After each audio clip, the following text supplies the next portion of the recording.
अस्सलाम वालेकुम, this is गुलजबी। Malaysia भी TGS largest study abroad expo जो इस वक्त निशात होटल एम्पोरियम लाहौर में हो रही है और आज दूसरा दिन है। हमारे साथ इस वक्त मौजूद हैं TGS के founder and CEO mister Samiullah Sheikh. अस्सलाम वालेकुम सर, कैसे हैं जी आप? वालेकुम अस्सलाम। सर मुझे ना एक बात बिल्कुल समझ नहीं आती है कि रोज़ कहीं ना कहीं एक्सपो हो रहा होता है। अभी हमारे बिल्कुल हॉल के सामने हॉल में एक एक्सपो हो रहा था। इन एक्सपो का क्या फ़ायदा होता है मुझे नहीं समझ आता। मतलब क्या फ़ायदा है, स्टूडेंट को फ़ायदा है, पेरेंट्स को फ़ायदा है, पाकिस्तान को फ़ायदा है, क्या फ़ायदा है?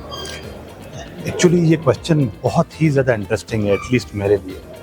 देखें, दो चीज़ें हैं जो हम स्टूडेंट्स को समझाने की कोशिश करते हैं। एक तो ये कि यहाँ पे या पाकिस्तान में जहाँ पे भी ज़्यादातर एक्सपो होते हैं, सबसे पहले ये कि आप ज़्यादातर यूनिवर्सिटी के एक्सपो जब देखेंगे वहाँ पे 1-to-1 कंसल्टेशन यूनिवर्सिटी के रिप्रेजेंटेटिव से नहीं मिल रही होती। ज़्यादातर जो ऑफिसेज़ के लोग हैं वो अपनी टेबल सजा के, अपनी छतरी खोल के कहीं ना कहीं वो खुद इन्फॉर्मेशन दे रहे होते हैं और उसके बाद वो सब लोग चले जाते हैं। Again coming back to the same question, उनका एक्सपो और TGS के एक्सपो में फ़र्क क्या है? इम्पॉर्टेंट चीज़ TGS की ये है कि हम वैल्यू एडेड सर्विसेज देते हैं। यूनिवर्सिटीज़ इंफॉर्मेशन देती हैं, TGS असिस्टेंस देती है। बाकी एक्सपो में भी असिस्टेंस मिलती है उनको, लेकिन प्री अराइवल सिर्फ असिस्टेंस मिलती है। लोग जब अपनी जो डेस्टिनेशन पे पहुंच जाते हैं वो उनको अस्सलाम वालेकुम कह के उनको भूल जाते हैं। हमारा कॉन्सेप्ट ये है कि हमारा रिश्ता उनके साथ जब तक वो ग्रेजुएट नहीं होते तब तक उनके साथ ज़िंदा रहता है।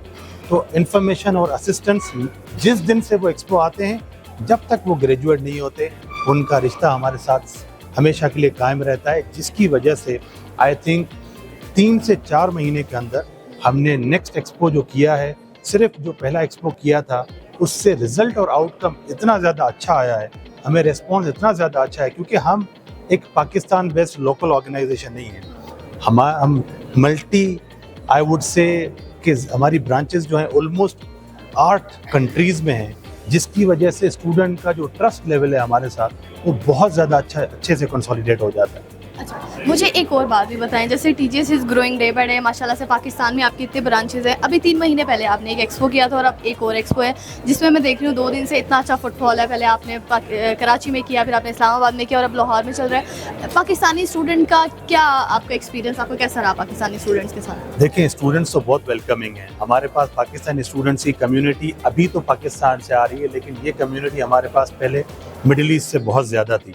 हम पाकिस्तानी पेरेंट्स को और पाकिस्तानी स्टूडेंट्स को अच्छे से समझते थे, लेकिन कहीं ना कहीं पे एक नैरेटिव यहाँ पे इस तरह बिल्ड किया गया था कि पाकिस्तानी स्टूडेंट्स मलेशियन मार्केट में जब भी रिजेक्ट UK या वेस्टर्न कंट्री से होते हैं तब आते हैं। Until now I would say at least may be जब तक TGS हम इस मार्केट में नहीं आए थे, हमें खुद ये कहा जाता था कि Malaysia is a misfit choice for all the student जो रिजेक्ट होते हैं वो सिर्फ मलेशिया जाते हैं।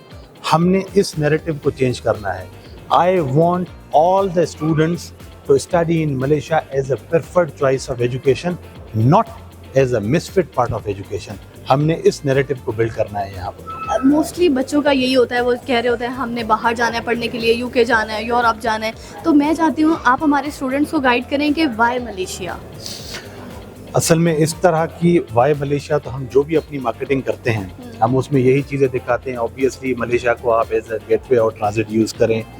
हलाल फूड है, मुसलमान कंट्री है, वाहिद कंट्री है जिसमें हाईलैंड्स भी हैं, जिसमें आइलैंड्स भी हैं। बहुत ही ज़्यादा जो है वो इन अ वे ब्यूटीफुल ट्रॉपिकल वेदर है जहाँ पे आप एडजस्ट हो सकते हैं। एकेडमिकली स्पीकिंग ये इस तरह की बहुत सारी चीज़ें जो है ना वो होती हैं। अभी तो 6 घंटे की फ़्लाइट डायरेक्टली वहाँ पे स्टार्ट हो गई है। तो मैं इस तरीके से जो वाई स्टडी इन मलेशिया के गुण गाना शुरू करूँ वो तो मैं 3 दिन यहाँ पे बात करूँगा, जो है ना वो ख़त्म नहीं हो सकती। लेकिन overall speaking as I said कि जिस तरह का फाइनेंशियल क्रंच दुनिया में आ रहा है, जिस तरीके की दुनिया में एंटी इमिग्रेशन रिलीज़ की पॉलिसीज़ होती जा रही हैं, I always tell the student ज़रूरी नहीं है कि आप मलेशिया जाएँ, ज़रूरी यह है कि आप बाहर निकलें। बाहर निकलने के लिए आप अपनी चॉइसेस को एक्सप्लोर करें। जब आप चॉइसेस को एक्सप्लोर करेंगे, जब TGS के साथ मिलेंगे, जिस तरीके की वैल्यू एडेड सर्विसेज हम आपको देंगे, शायद वो आपको कहीं और से मिलना अभी तक मुमकिन नहीं होगा। बिल्कुल ऐसे ही है। Thank you so much sir, it was nice talking to you and nice hosting you. Thank you so much. Thank you so much.